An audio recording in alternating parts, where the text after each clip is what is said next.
Neza nshuti z'umusaraba twongeye kwegereza dufite abashyitsi badasanzwe. Rero twifuje ko twakorana ibiganiro bigishije inyigisho zisa nkaho zifitemo ibibazo, kandi hari abagiye batubwira ko bari buze kugira ibibazo babaza.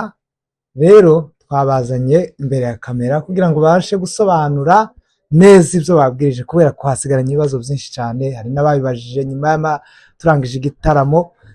Reka rero baze kutubwira neza kugira ngo tubashe kubyumva bafite umwanya uhagije. Murakoze cyane. Nitwa Ebenezer Rwasura Virginia. Ukora iki Virginia? Ndi umuvugabutumwa, ngakora n'ibintu bisanzwe. Murakoze. Nitwa Mahirwe Austin, ntuye muri Maine. Murakoze. Harimo gutangira wari waje ikijyanye n'umuco, biragaragara mu ijambo muri Yohana wa mbere azavuga ngo Imana ni umuco, kandi ikavuga ngo narababyaye. Wakorinto wa mbere igice 6:18 ikavuga ngo muri abana, muri abahungu n'abakobwa, kandi umuntu asa na se, asa n'ababyeyi biwe. Uvuga ngo nimba Imana ari umuco, turi umuco, kuko Imana ntitanga ngo ujyane umuco, ahubwo ikugira umuco. Ndabona ni kuko turi umuco, kuko data ari umuco. Muri Matayo 7 azavuga ngo muri umunyu w'isi, agasozi kavuga ngo muri umuco w'isi.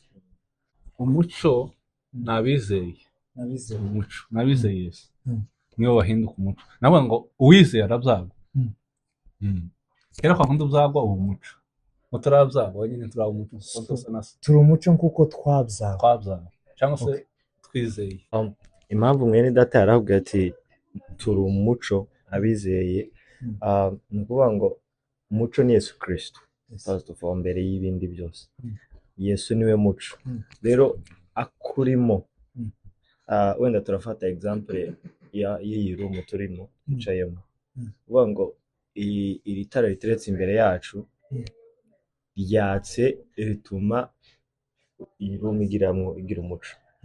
Urumva?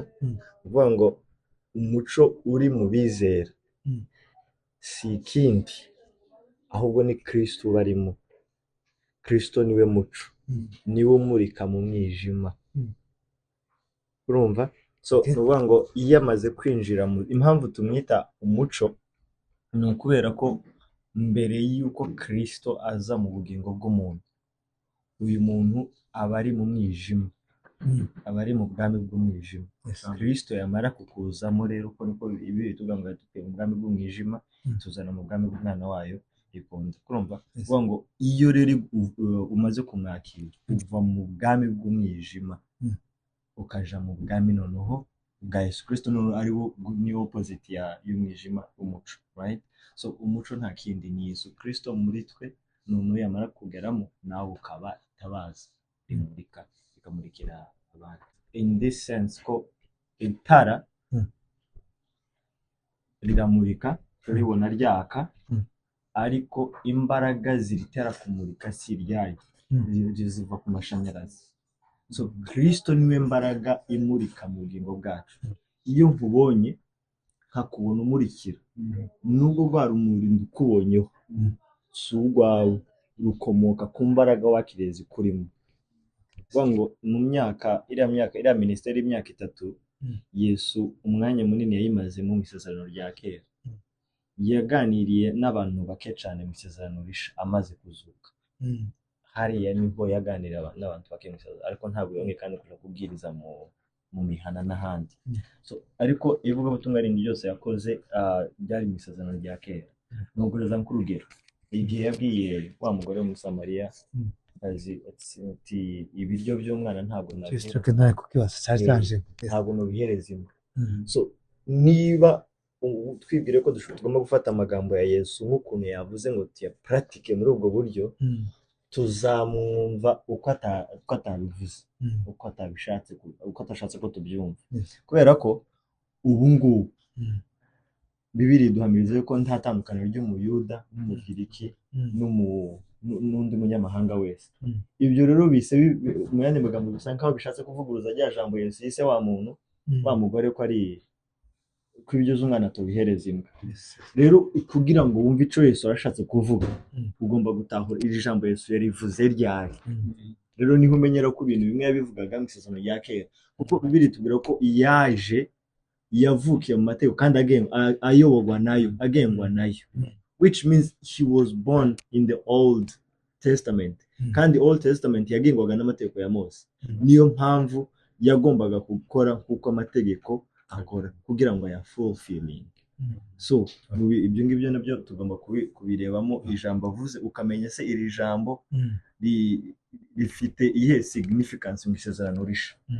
Nimba ijambo yavuze rigarukira mu isezerano rya kera, iryo nyine naho rigarukira. So abantu bamwe rimwe na rimwe dushaka kubigirira nko kuvuga ko kubivuga hari amagambo amwe yavuze mu isezerano rya kera yagarukiye hariya nyine atarambutse umupaka rwose. Abagalatiya azavuga biragaragara yavukiye mu mategeko ayoborwa nayo. Ni ukuvuga ngo Yesu yavutse mu gihe cy'amategeko, ayoborwa nayo, atwarwa nayo nk'abandi bose, isezerano ritarasohora risha. So ntabwo ko turumva ni ukuri tumenya itandukaniro ry'isezerano rya kera n'isezerano risha, tukamenya kubitandukanya, twubwiriza ubutumwa bw'umwimerere, tukamenya buno butumwa bwavuzwe ryari, bwabwiwe ngo bande, bwavuzwe ku bw'iyo mpamvu. So ibyo bizodufasha cyane kwiga ubutumwa bwiza niki kumenya Kristo. Duhereye nyine ku kibazo rimwe n'idata kibaje mu ikanisa, twabaye created cyangwa twabaye made. Nuvuga ngo okay, made ifite definition nka zibiri. Hari made yo kumakinga kintu, past tense ya make, hakabaho na made yo kuvuga ngo kuba, kuba. So turashobora kubivuga mu buryo bubiri. Umuntu ari mu buryo bubiri. Hari umuntu waha muri kamere waha ngaha ku isi, akaba n'umuntu mana. Izi actions zibiri turimo tuvuga create na make, biraza gukora ku muntu umwe gusa. Ariko noneho uwa kabiri we turaza kumuhereza indi action yamubayeho. Uvuga ngo umuntu waremwe niwe tubona muri Genesis 1:26-27, aho Imana ivuga ngo let us make man in our own image. Noneho ngo Imana iramurema umugabo n'umugore, uko niko Bibiliya ivuga ngo iramurema umugabo n'umugore mu shusho yayo, ngo ibahereza gutwara, that's Genesis chapter 1. Noneho muri chapter 2 tubona forming umuntu, okay? Ariko in the whole muri iyo process yose, muri chapter 1 no muri chapter 2, nta hantu tubona umwana w'Imana, nta hantu tubona Imana igira urubyaro rwayo. Tubona Imana nk'umuremyi, which means n'umuntu tubona muri kino gice ni ikiremwa cy'Imana. Okay? Igice cya kabiri muri chapter 1 na chapter 2 Imana irimo creating, sibyo? Ariko ni ikiremwa cy'Imana. Uwo muri chapter 1 tubanze tumureke ni okay, n'indi topic tutavenda ndumva tutojango cyane. Tugende kuri uwo muri chapter 2 kuko niwe uri umuntu physically ugaragara, sibyo? Dutangira kuco babajije. Umwana w'Imana rero mu isezerano risha, twebwe abana b'Imana, we were not created. Imana ntabwo yongeye kandi kwicara ngo creating abana bayo. Imana yaratubyaye, iravuze ngo ndakubyaye. So nibyo twarimo dusobanura muri church, na twasomye Yohana igice ca mbere ku murongo wa 12 na 13. Icakora bamwemeye bose bakizera izina rye, yabahaye ubushobozi bwo kuba, to be made, kuba abana b'Imana, sibyo? Kuri 13, abo ntibabyawe n'amaraso cyangwa n'ubushake bw'umubiri cyangwa ubushake bw'umugabo, ahubwo babyawe n'Imana. Kurumva aho ngaho rero, aho tuvuga ko mu isezerano risha hatakirimo creation, ahubwo hariho conception na giving birth. Twabaye birth mu gikorwa Kristo yakoze. Imana yaraduconcevinze, iratubyara nk'abana. So mu isezerano risha nta creation ihari, ahubwo hariho guhinduka umwana w'Imana, hariho Imana noneho nk'umubyeyi, apana Imana nk'umuremyi. Okay? Ni ukuvuga ngo mu isezerano rya kera Imana yari umuremyi, mu isezerano risha tubona Imana ihinduka umubyeyi. Kurumva aho Yesu Kristo noneho aba imfura muri bene se benshi. Alright? So Kristo araza akaba firstborn. Ni ukuvuga ngo kuba imfura bishatse kuvuga ko noneho aba murimo bose nabo ntibakiri ibiremwa by'Imana kundi, ahubwo Imana yaba adopted, we were adopted, twagizwe abana. Okay? Kandi bwite abana bayo. So yabivuze neza. Gusa ngaha turebera Abakorinto ba 2:6-18. Abakorinto ba 2:6-18. Kandi nzababera namwe muzambera abahungu n'abakobwa, ni ku Uwiteka ushobora byose avuga. Ni ukuvuga ngo mu isezerano risha twarabyawe ntitwaremwe. Ni kwa wundi twavuze kurebera igihe tuzavuzwe. Iyo usoma Bibiliya ukwiye kwibaza ibibazo bitatu. Ijambo bivuze aha ninde wabivuga, karabibwira abandi, karabivuga ryari. Ico gihozo mu isezerano rya kera dusangamo umuremyi, ariko mu isezerano risha dusangamo data. Twebwe abantu yaraturemye mu isezerano rya kera, noneho ikaba yaratubyaye. Nibajije niyo mpamvu yabikoze? Mbere y'uko irema umugambi wawe yari ukubyara. Mbere y'uko Imana irema yari ifite umugambi wo kubyara. Dusomere Efeso 1:4 aravuga ngo kuko yadutoranije muri we isi itararemwa kugira ngo tubabera tutariho umugayo imbere yayo. Kuri 5 kuko yabigambiriye kera kubw'urukundo rwayo ko duhinduka abana bayo. Igikorwa Yesu yakoze kiri out of time, kiri limited, nubwo physically gifite umunsi runaka abantu babibonye abari bahari ico gihe, ariko sikiriya kuko iyo kija kuba kiri limited n'igihe, ni ukuvuga ngo ababayeho mbere yuko kiriya gikorwa kiba kicari kubagiraho ingaruka. Kurumva? Ariko cagize ingaruka kuri bose kubera ko cakorewe hanze y'igihe, kubera ko n'icyo Imana yagambiriye gukora nuko tuba abana bayo mbere y'uko igihe kiremwa. Igihe caje kuremwa nyuma y'abana b'Imana, kuko twebwe twabayeho mbere y'uko igihe kiremwa. Akiyasoma muri Zaburi 90 isezerano risha niryo ryaje mbere y'isezerano rya kera cyane. Ni ukuvuga ngo hano kuri 90 muri Zaburi bavuga ko uvuga ngo mwami ibihe byose wahoze uri ubuturo bwacu. Dukomeze. Imisozi itaravuka, utararamukwa, isi n'ubutaka, uhereye iteka ryose ukageza iteka ryose, ni wowe Mana. Uvuga ngo imfatiro z'isi zitarashingwa, Imana yahoze uri ubuturo bwacu. Yavuze ngo isi itarabaho, wahoze muri yo.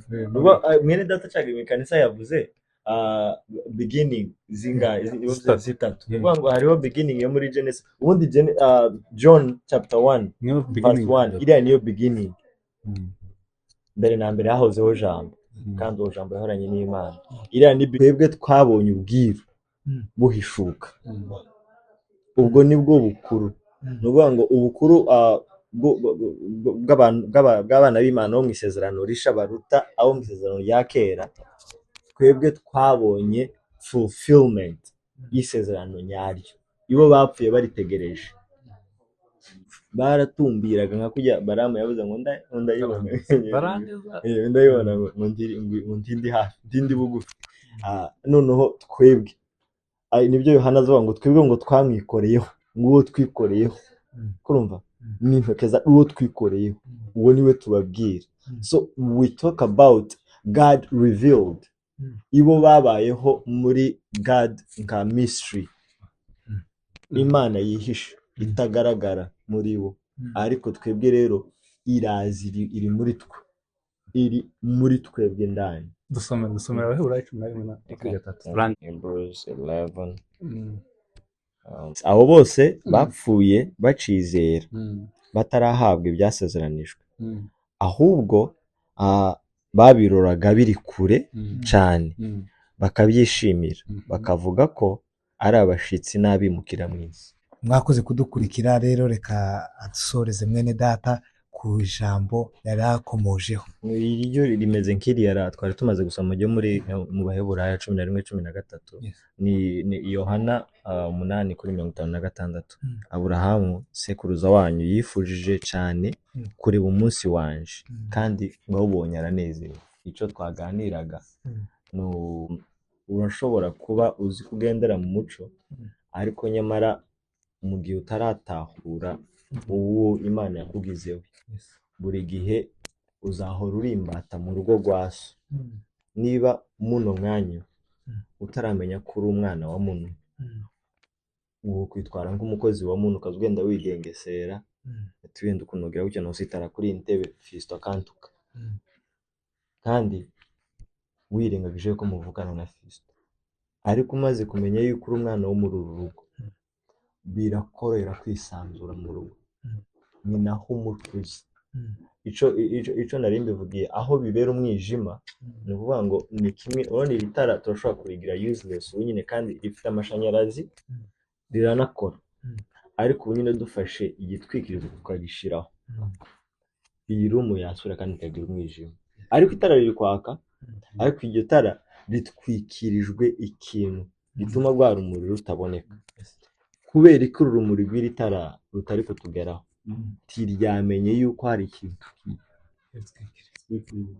Kwimenya nibyo birenze, nabyita gutera. Kwimenya mvuga ni ukumenya identity yawe, kumenya uwo wagizwe we, nibyo biguhereza kubaho ugendera, kugira ngo utahure ko Imana yagutoranyije kuva kera. Ubitahura umaze kumenya uwo wagizwe we. Nutabimenya uzahora ugenda nabyita gute, ugenda ni icyasha kandi waragikuwe, nkako nabyita wagizwe undi muntu muco. Birizi tubwira yuko muri 2 Corinthians 5:16 na 17 itubwira yuko ngo nta kuva ubu ngubu ngo nta muntu uzongera kureba dukurikije amasekuruza. Ngo yuko iyo umuntu ari muri Kristo Yesu aba ari icyaremwe gisha, ibi bya kera biba bishize, ibintu byose biba bihindutse kuba bisha. Kuba icyaremwe gisha ntabwo ari ukuba upgrade wa muto uhari, ahubwo wa muto warashira. Ino phone yaje dushobora kuyigira tuvuga ngo haje 10 na kangahe, ntabwo yabaye insha, yabaye yakuze. Ariko kubasha no kuba arimo iyindi nsha, bango natwe twararemwe n'ikindi cyaremwe gisha kitari cya kindi cya kera. Nuko murakoze cyane, mu by'ukuri turabashimiye. Nzi ko twabivuga kuri ano magambo, bazakeneramo babibwiye, muzatwandikire, tuzabashiraho inamba zabo. Abazumva bafite more questions, rwose twubaha namba bakabasubiza ibyo bibazo. Rero Imana ibamugisha cyane, tuzakurikirana amakomenti yanyu, icyo muzifuza rwose tuzakibakorera. Imana ibamugisha, murakoze.